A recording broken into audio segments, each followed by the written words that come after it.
Good afternoon, everyone. My name is Joseph Dickey. I'm a shareholder here at Haynsworth Sinkler Board, and welcome to our April Employment Law webinar. You could have been anywhere in this world today to eat lunch and do other things, but you decided to spend it with me to talk about wage and hour. And for that, I thank you. Today, we're going to talk about the Fair Labor Standards Act's new exempt salary rule that just issued the final rule on the 23rd, which was, I guess, Tuesday. Honestly, I don't think we have enough time to talk about it. It's going to be big changes for everyone, assuming it gets passed. But I want to just kind of touch on it today and kind of explain what the new rule is, the two-tiered system for the increases in threshold levels, and then talk about some guidance on how to address that. At all times, I want you to just feel free to ask questions, which I'll kind of get to in a minute, but I want this to be as interactive as it can for a webinar. All right. So obviously, Haynsworth Sinkler Board, we're a 110 plus attorney, full service law firm across 5 offices in North and South Carolina. So if you need help, we can assist you. These are the questions. These are how you submit questions. Use the chat feature in Zoom. Please do so whenever. You don't have to wait till the end of the presentation. We will be monitoring it.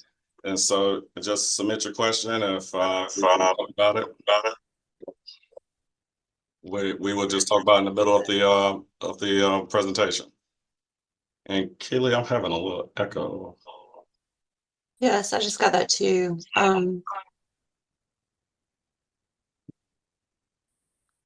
I'll try to figure it out. All right. So let's jump right in. Brief overview of the Fair Labor Standards Act.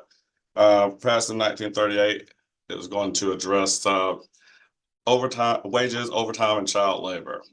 Came after a Lochner decision in New York, where and then the president, FDR, decided to just, as part of the New Deal, hey, we're going to implement this Fair Labor Standards Act and try to regulate employment, make sure people have satisfactory wages and don't get worked to death, and we protect the children. We always need to protect the children. All right, so now basic $7.25 minimum wage. You have to pay people that. Overtime, if you work more than 40 hours a week, employee is entitled to time and a half. Their regular rate of pay for each hour over 40. The Fair Labor Standard Act does provide for certain record keeping requirements, prevents child labor, but it does provide exemptions from overtime and minimum wage. And that is what we're going to kind of get into. That's what we're going to jump headfirst into today. These exemptions frequently are something that's litigated, or issues that are litigated. They are frequently the subject of all of this rulemaking. We've seen it in the past, I'd say 10 years, from 2016, 2019, and now. So we're going to jump right into that with the next slide. All right, the 2024 final rule. Currently, where we're at, to be a non-exempt employee, you have to, assuming you meet a duties test, you must make at least $684 a week, which is the equivalent to $35,568 per year. For a highly compensated employee, your annual threshold compensation must be at least $107,432 a year, and you still need to meet the weekly salary level. As of July 1st, 2024, that increases your salary level weekly increases to $844 per week, which is equivalent to $43,888 per year. I.e., as of July 1st, 2024, assuming that this rule doesn't get blocked or otherwise held invalid, that is the salary level that an employee must meet to be an exempt employee. For highly compensated employees, that threshold increases to $132,964 per year. Now, that's just the first increase. Assuming everything remains valid, Come January 1, 2025, it increases again. At that time, your salary level threshold for to be not exempt employee becomes $1,128 per week, which is the equivalent to $58,656 per year. And for highly compensated employees, that threshold annually increases to $151,164 per year. So from today to January 1, 2025, you see a substantial increase in the salary level thresholds for just general employees and highly compensated employees. Starting on July 1st, 2027, every 3 years after, the Department of Labor has decided that they will have automatic updates every 3 years to try to keep with the, I guess, the compensation changes and the salary levels that they have determined at the time based on research. This is a little troubling, I'll be honest, as this is a rapid increase. But this is the final rule that has been issued as of now, and this is what we have to prepare for. So to go into that a little bit, looking at highly compensated employees, which would be your people that are making at least right now 107,000. These people are to be a highly compensated employee, you're going to have to make a well into the 100,000s starting July 1st. And then January is going to be 150 plus roughly. Now you're still going highly compensated employees still will need to meet the weekly salary level, i.e. that 844 per week. If that employee is not meeting that salary level weekly, that person technically will not be considered a highly compensated employee. Some bonuses can be used at least up to 10% to satisfy the annual compensation amount, but it cannot be a discretionary bonus or non-discretionary bonus cannot be used to satisfy your weekly salary amount. Your salary level needs to be, you need to satisfy that amount regardless of any exemption or category or classification you are seeking, or we as employers are seeking to provide on an employee using the new rule. Okay, now why do we care about this? Easy. One, we don't want to be sued. We don't want to be sued. We don't want to have the Department of Labor fine us. We don't want them to show up at our door and perform an audit. And we definitely don't want to have any collective actions, i.e. class actions. Misclassifications for FLSA claims are rampant. These cases are being filed and increasingly over the years, especially over the past, I'd say 8 to 10 years. And they're definitely going to try to do it more often as the rule keeps changing. And do we have any case? Yes, there's 2 questions. Do you see them? Or you want me to? I see one. We got the first question we have is for highly compensated, is the only stipulation for the increase is that they make over 100,000 annually. No, so for highly compensated employees, the increase is, well, now you're at 107 for highly compensated. And so if you're going to determine whether a highly compensated employee is going to be exempt, they have to meet the salary level threshold, which would be first the $844 a week come July 1, and then they'll have to make the annual amount, which would be come July 1, 132,000. After that, they need to meet at least one duty under the duties test, which we'll get into a little bit later. And in addition, that this does not their job duties can't be manual labor. It needs to be non-manual office work. So there are a lot some more stipulations for having that highly compensated employee and being a highly compensated employee and meeting one of the exemptions. But we're going to cover that a little bit later. But there is definitely the $100,000 annually. That limit is increased. And I don't know what is the, So we've got three other questions.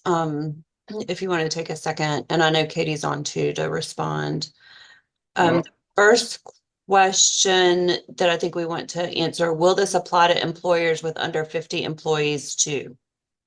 yes. Okay. My boss, the owner of the company, asked me what happens if they don't abide by the highly compensated employee ruling. How should I answer this? I think it's looking at the slide we got right now. You're subjecting yourself to certain exposure, legally, if you don't abide by the final rule. But that's something that you would need to look at on a case by case basis. Just generally speaking, we couldn't determine that without us kind of knowing the facts of the specific facts of the situation. Sure, there's a reason that they don't want to kind of comply with that rule, and which I understand, especially if you're smaller business or small business owner. This is going to impact small businesses a lot. It's gonna make things hard to hire employees, especially probably more administrative or subordinate employees. So it's going to be definitely impactful. Okay. And then two more, and then we can move forward and take another break for questions. Sure. One attendee asks, what is the value of using the non-discretionary bonus if you are required to pay the weekly equivalent, which would then equate to the annual threshold? Well, the value of using a non-discretionary bonus is to uh, if you need help getting the employee to annual level, salary level, or if you want to pay the employee a certain amount without making that their their base salary. Uh, that's the only value you have to it. And remember, it won't count towards it only will count towards a certain percentage of your of the employee's annual salary. You if you don't want to meet the weekly threshold, uh, there are other things you can do if you want to see if you want to try to have an employee to remain exempt. And those things could be raising, increasing salary, maybe changing duties. But that's something we would look at when you start kind of identifying your employees that are going to be affected by this rule or impacted by this rule. And that's when you're going to look at compensation strategies and how you can you know do some things to mitigate any damages or any issues that you might have with the quick implementation of this rule. Great. And Katie answered the other one, so we can move forward. All right. Good questions. I'm sure there's going to be a lot more because this is a lot to take in. As to the takeaways of today, basically, there's a new rule. It's been issued as a final rule. We need to prepare. As employers, you need to prepare. We need to prepare to try to start adapting to this rule and complying with this rule. Specifically, we need to start looking at the duties test and begin applying it to any affected employees. This is where the meat and potatoes come in and trying to comply with the final rule. You might have employees that right now are exempt, but given the increase, they might turn into non-exempt. Are there ways we can look at a job description, determine what they really do versus the job description, make tweaks, and they remain non-exempt? Do we do reorganizations? Do we need to look at increasing salaries? There are a lot of things we need to do, but the main thing is we need to start preparing and understanding what we need to look at as far as the tests go. And the duties test is going to be very determinative. Compliance on FLSA is difficult. It's a complicated issue, but the time spent preparing and working with your team, including counsel, is much better time spent than time spent responding to the Department of Labor or responding to plaintiffs' attorneys and class actions. So let's go and talk about some of the exemptions that that are affected by this final rule, which are the white collar exemptions, i.e. the executive exemption, the administrative exemption, and the professional exemption, or EAP. Those are going to be the exemptions that are affected by this rule, but the rule does not change anything about the test. The duties test will be here to stay. You still got overtime, same, still payable at time and a half. Regular rate definition remains the same.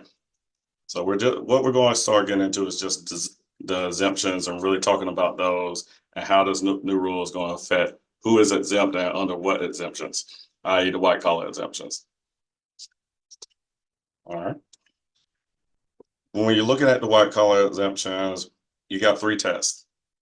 And that's on the new slide. You got salary level test, which that is the test we have discussed earlier, making sure you're meeting a certain threshold weekly, earning a certain amount, certain amount. 3 salary basis threshold, which is making sure you're getting a guaranteed predetermined amount either weekly or less frequently that you're going to earn.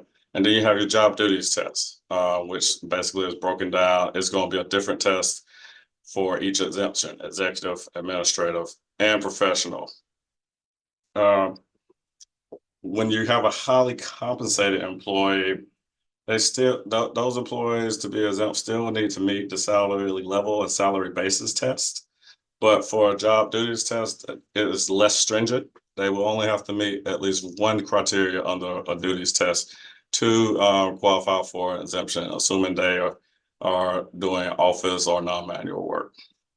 And these tests do not apply to doctors, lawyers, teachers, outside sales employees.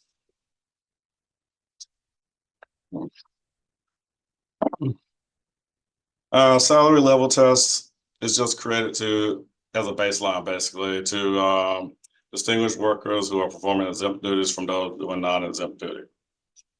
This is just basically Congress drawing a line in the sand. This is a minimum level of compensation you need to earn weekly.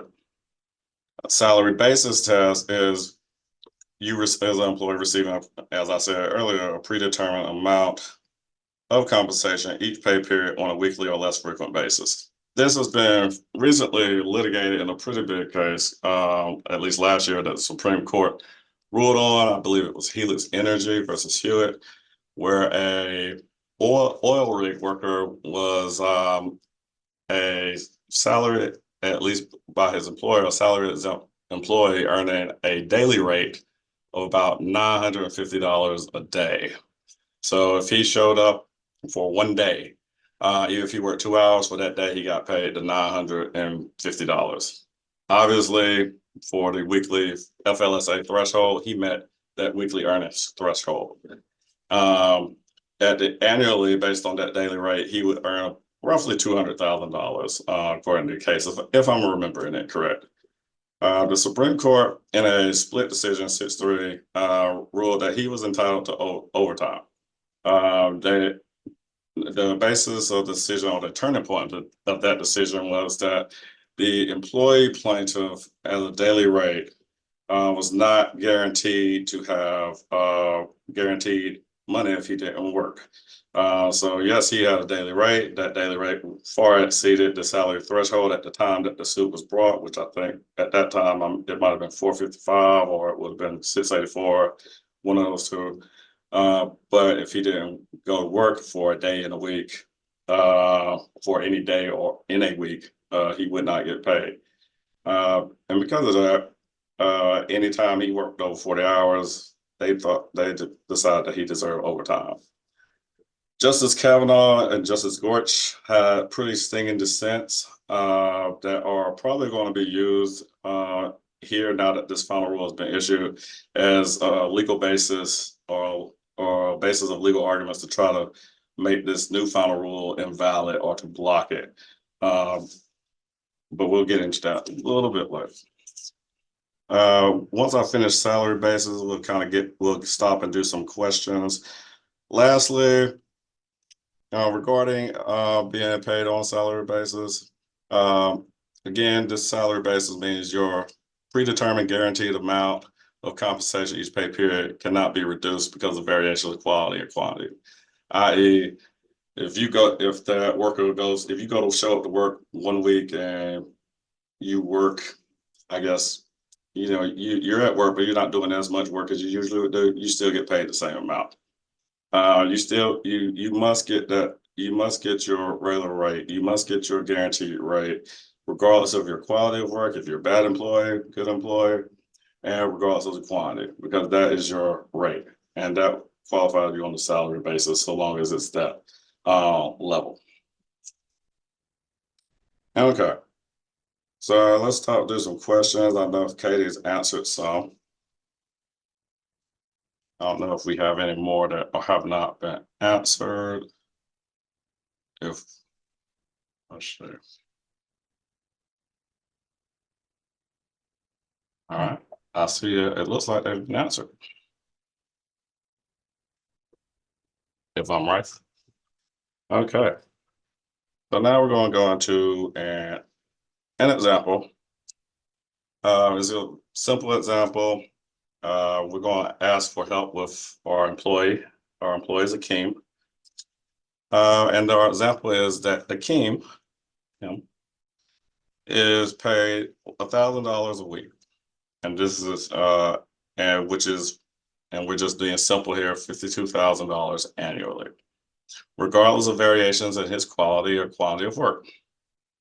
Akeem's title is Director of Trash at McDowell's. As director, he is responsible for mopping floors, taking out trash, and cleaning. When you think of trash, think of Akeem, i.e. Akeem. Simply, does Akeem meet the salary level test based on what we've discussed so far? Yes, he makes $1,000 per week. That's more than that's more than 684. That's more than 844 a week. Does Akeem meet the salary basis test? He is guaranteed $1,000 a week, regardless of the quantity or quality of work. So yeah, he meets that. So at least he meets those two tests. But to be exempt, he will also have to meet the standard duties test.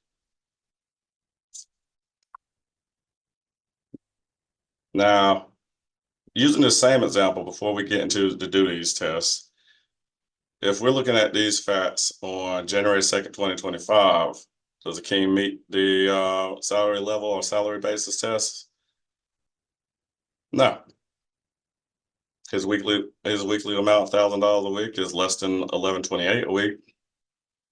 And he's not getting a regular rate guaranteed weekly of $1,128 a week.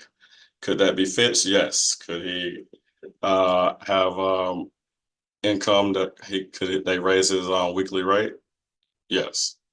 But those thresholds, that the minimum salary level threshold isn't met come January 2nd, 2025 for Akeem.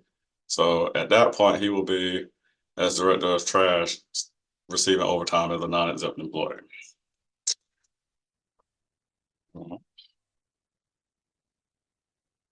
So going to the duties test is a very fact-specific determination, one that's often can result in mistakes because of misclassifications.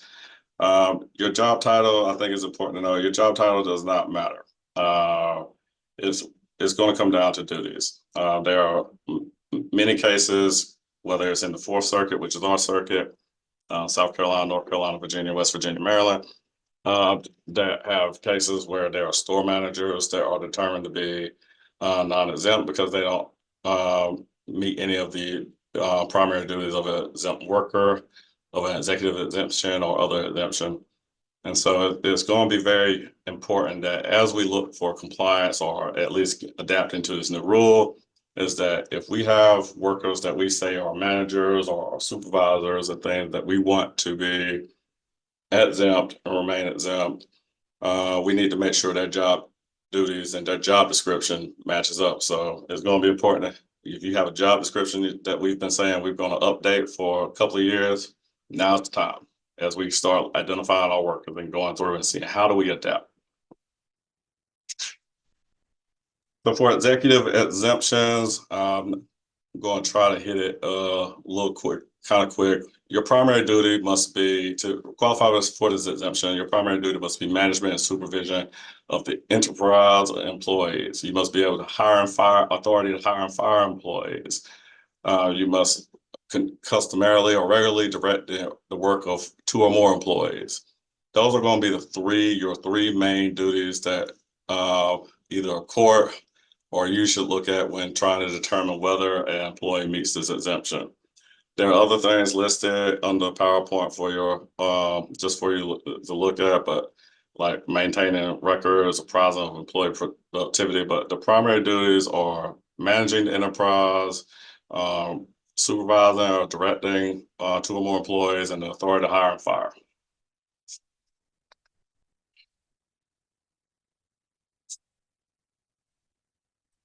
When looking at those factors, you're going to look at the importance of those principal duties that those employees are engaged in. And sometimes, and you'll even see courts and you kind of can do the analysis yourself. You need to look at if the employee is doing 50% or more, not that this is a end all be all, but an employee is doing 50% or more of their time or their job duties performing such exempt work like the supervising, managing, things of that nature. More than likely, they're probably satisfied a requirement for this executive exemption. So these are just things just kind of keep in mind as you look and start evaluating how are we going to address this. Now we're going to the administrative exemption. Your primary duty for administrative exemption is that employee to qualify must perform non-manual work that is directly related to the management of the general business operations. The key questions is whether the employee's duties involve the running of a business as opposed to the mere day-to-day of carrying out the business affairs. This employee also the duty must show that they are exercising discretion and independent judgment with matters of significance. So matters of significance, taking a King, for example, they are not, the taking out of trash or the supervisor mopping the floors for his employer McDowell's. That's probably not going to be a matter of significance. He would not qualify for administrative exemption, not to mention he's doing manual labor or manual work. But a executive assistant might meet that requirement depending on what is being done, what the job duties are for that person, that individual.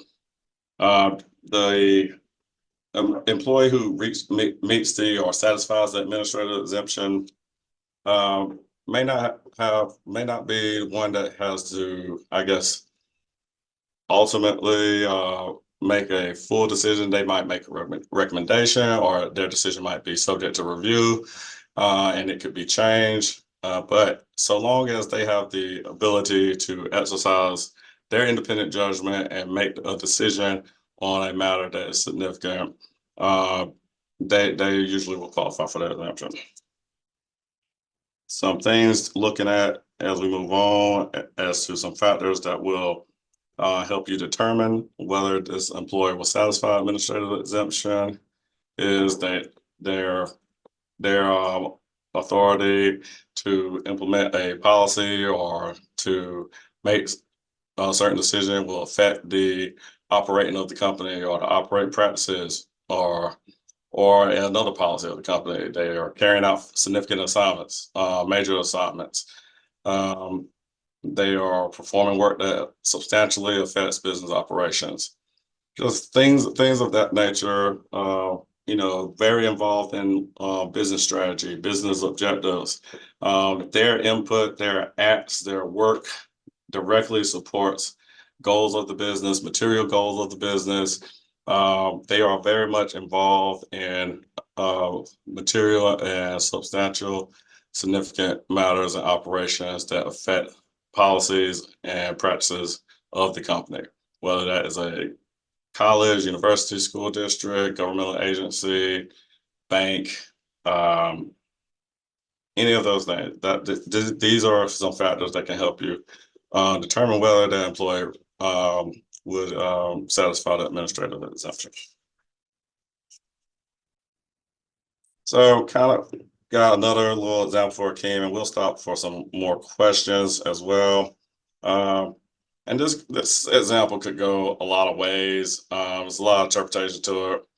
But this is trying just to get a little quick example, something simple and rememberable. So this is Akeem again. He's still wearing the same outfit. This is still what he wears to work. If you can even see it, I can't see it when I look at the camera. But you know, he's called director of trash still at McDonald's. His job duties remain mostly the same, but he is the leader of a sanitation department at McDonald's, overseeing 20 employees. And 25% of his job consists of him making calls and approving pickups. And now he makes $140,000 annually. Does he qualify for any exemption? Well, you would look and say he's still doing manual labor. He's still doing manual labor for most part of his, for a lot, I guess at least 75% of his job, but now he's making 140,000 annually, and he's overseeing 20 employees. Can you give him a highly compensated employee exemption under the July 1st rules? Probably not, because of the manual labor.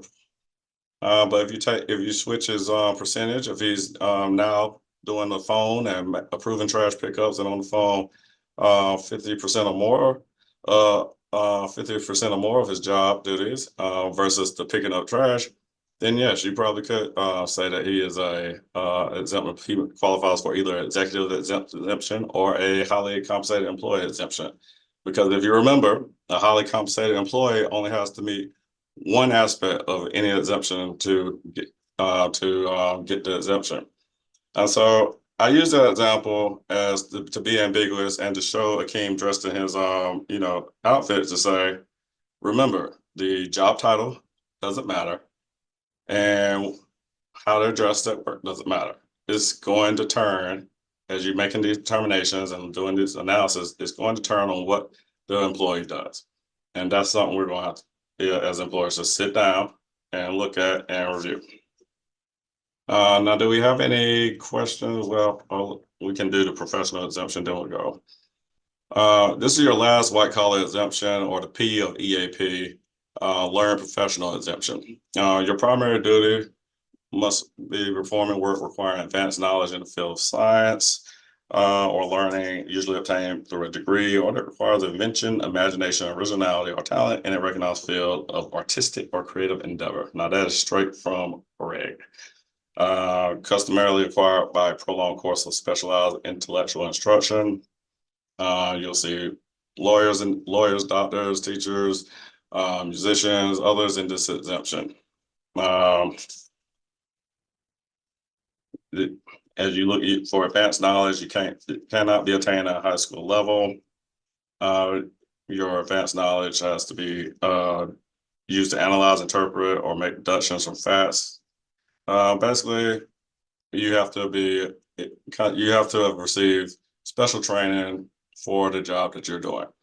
And instead of something just routine or something just general knowledge that you would have picked up at the job or just in life or through generalized education through high school to get a professional exemption. And then the next slide will tell you just generally law, medicine, theology, accounting, engineering. These are the fields that you'll see people receiving a professional exemption in. And the next slide is kind of repetitive, but it kind of drives the point home. You're getting a prolonged course of specialized intellectual instruction. It just kind of fleshes that out. Getting a academic degree from a specialized program or some other certificate that can show that you have a professional exemption to qualify for it, so you can not be paid overtime, or that employee cannot be paid overtime. All right. Oh, we have an example. This example is basically going to talk about maybe seeing someone has a professional exemption. We have Al. This is Al. Al lives in Chicago. Al is a women's shoe salesman. Been employed at Macy's shoe department since he was 16, and his job duties solely are to sell shoes within the store. He's not the department manager. He owns an hourly rate of $100. Al's been there since he was 16. He's like 57 now. Tenure. Don't ask questions. Annually, Al earns $192,000 based on his hourly rate. Does he qualify for any exemption? Well, let's walk through it. Does he meet the salary level test? Probably. Does he meet salary basis level? Probably. Does he meet duties test? He sells shoes. That's what he does. Is that he require specialized training for that? No. Is that something, primary duty is managing employees or managing the enterprise? No. Is selling his shoes in the Macy's shoe department part of directly related to the supporting the operations of Macy's or anybody? No. So despite him making almost $200,000 and being the highest paid shoe salesman ever, he does not qualify. He is going to get an exemption, especially if we're using the same rationale as that of the Supreme Court in the Helix Energy case. All right. So I want to, these next two slides aren't really,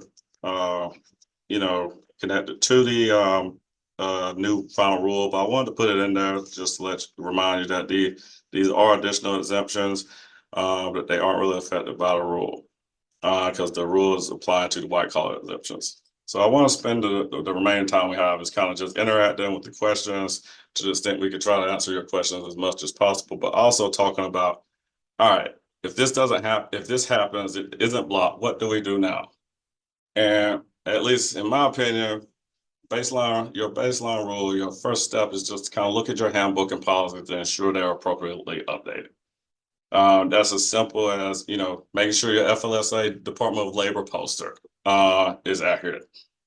I think that's the easiest thing to do right now. Just change those. Update it, or at least look at your handbook, review it, tab the places where you might have to make those updates regarding exempt, non-exempt employees, or any statements regarding wage and hour or FLSA.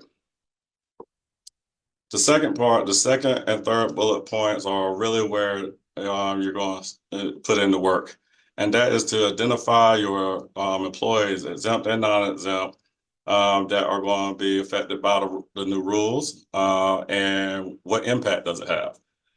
Is this employee now exempt? Is this employee going to turn non-exempt? How does that affect that employee? And what do we do? And that's gonna be a kind of a hard call, depending on the size of your company or your employer.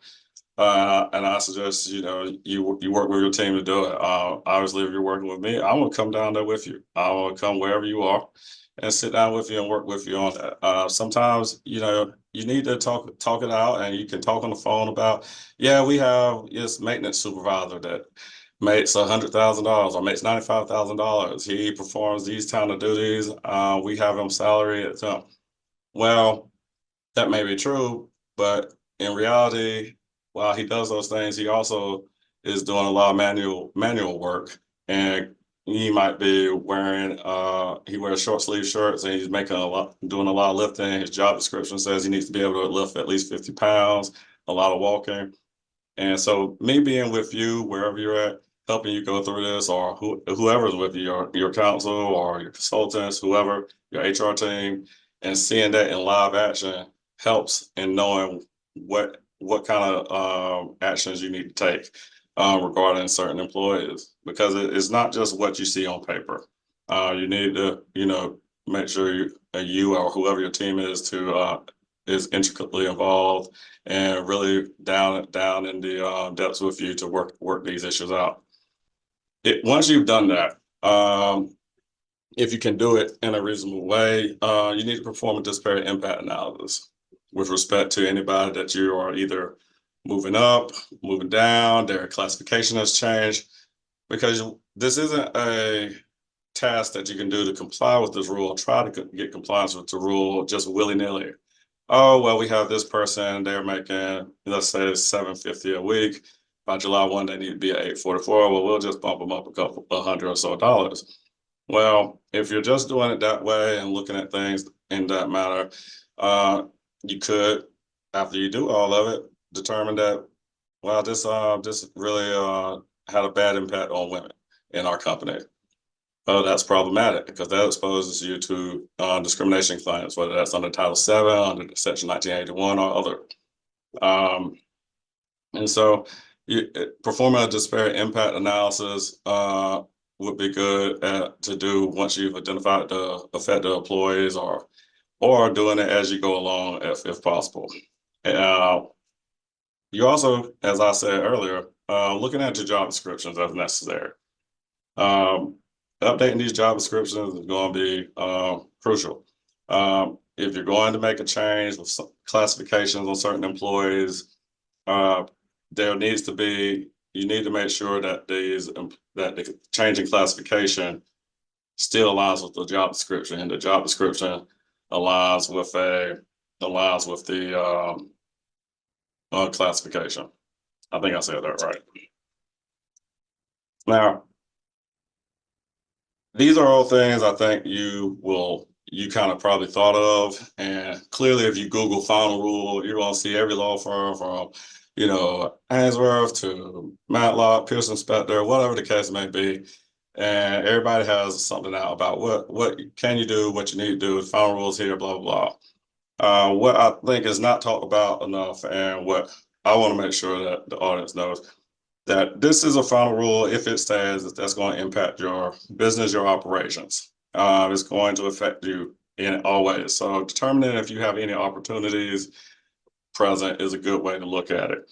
How do these changes affect or benefit or hinder your strategic plan? If you have a strategic plan in place, let's say you're in year 7 of your strategic plan at your company or in your employee or governmental entity, or whatever the case may be, and you have a hiring or personnel goal each year of hiring these type of employees, or hiring a certain number of employees in different sectors, or opening, let's say, new locations. If you're that type of business, or you're going to have an aggressive acquisition plan, you need to see how this affects you from a financial standpoint, as well as from just implementation of your plan.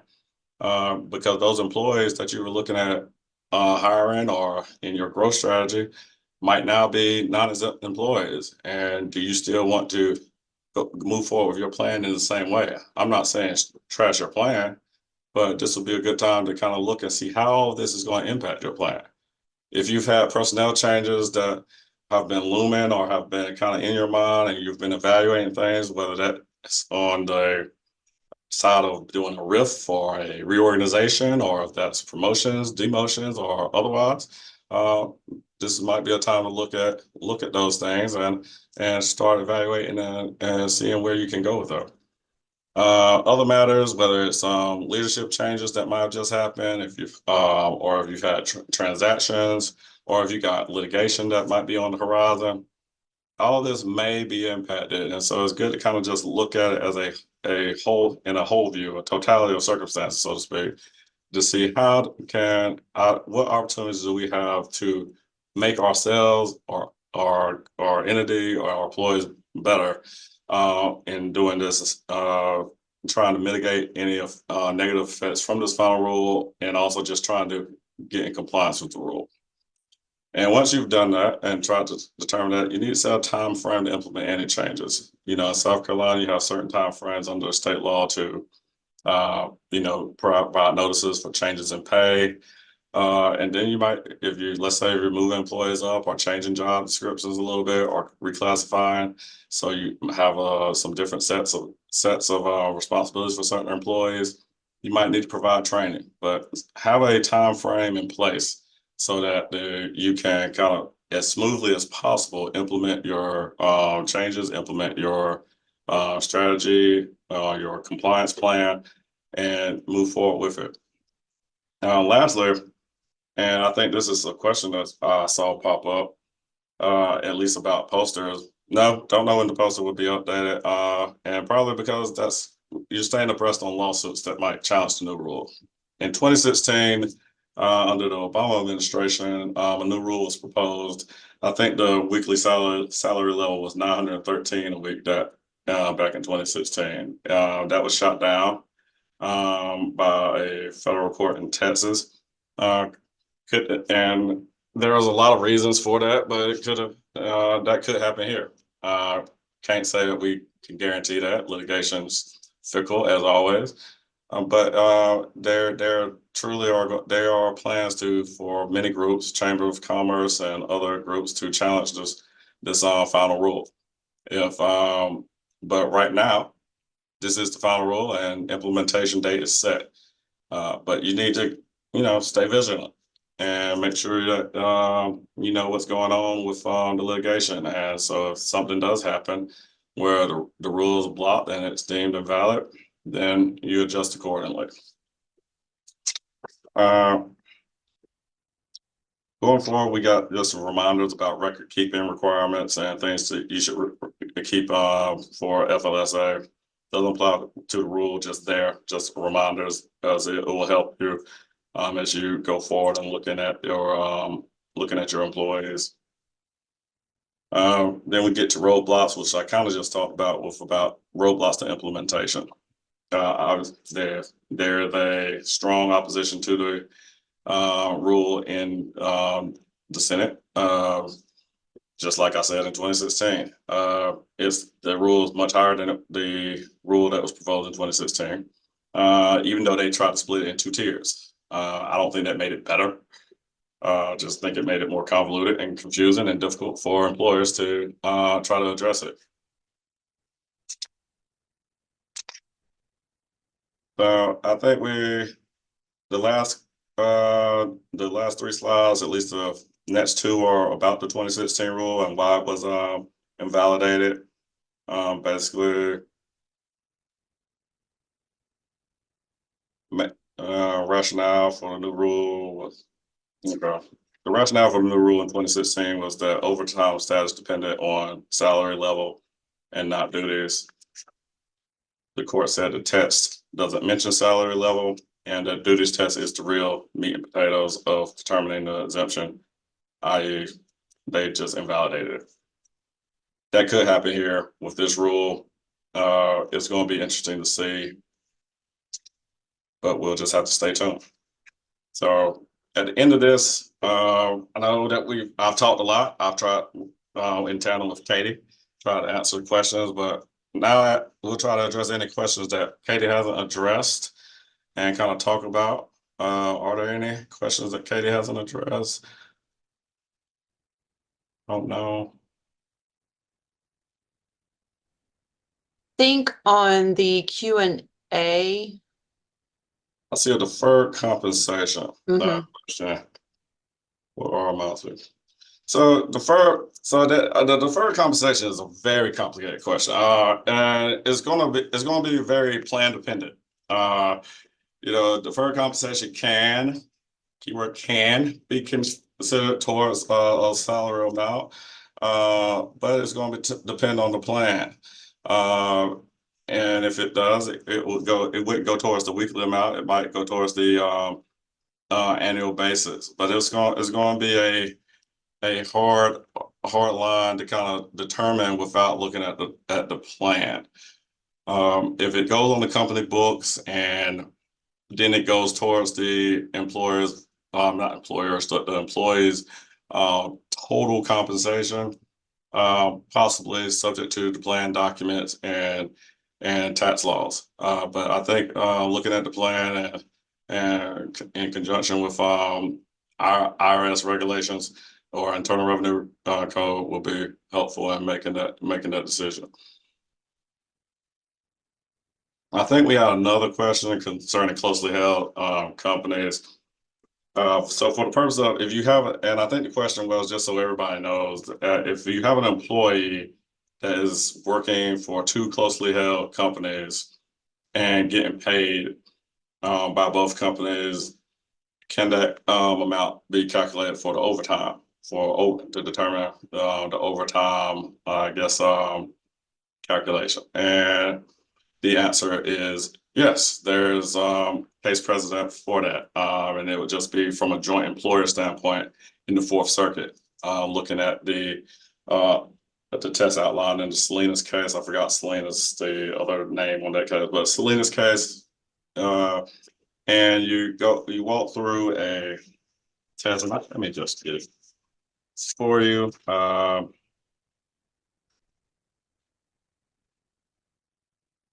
Yeah, looking at the amount of control, the relationship between the two companies, is one controlled by the other, is one company controlled by the other? Is one performing work that is going to benefit the other company and vice versa? Or they share responsibility over the employee and some of the tasks he does? And so basically a 6-part test, and you're looking at it. That's going to be determinative of whether or not there's going to be, you can use the, you're going to have a joint employment situation with those two closely held companies. Determining whether that compensation from the two companies can be used to determine an exemption is not as clear.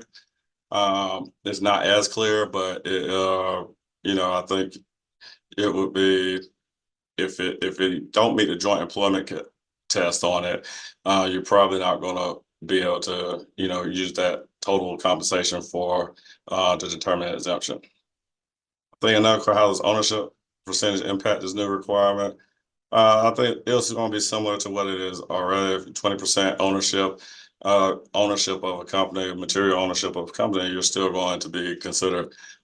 You're going to be able to take an exemption.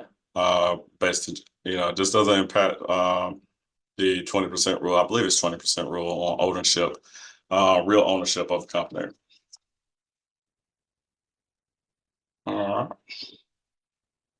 I saw one, I don't know, was answered on the chat side.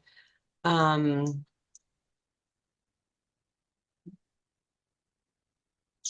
the nonprofit organization exemption, and Katie did address some of it. And then there was a just additional question, then do these rules not apply to churches? And I guess if a church is considered under the nonprofit entity? Church would be considered on a nonprofit entity, but also a church would have a ministerial exception, depending on the employees you're talking about, like the pastors, or ministers, and some other ordained staff. It would be case by case scenario. But if you have a church, a big church that's 200 employees, you're still gonna have to comply with FLSA regulations, but there will be certain exemptions, exceptions, and other, I guess, unique aspects that the church will either have to comply with, or either have as their benefit under the code that regular private or public entities will not have. Thank you. All right.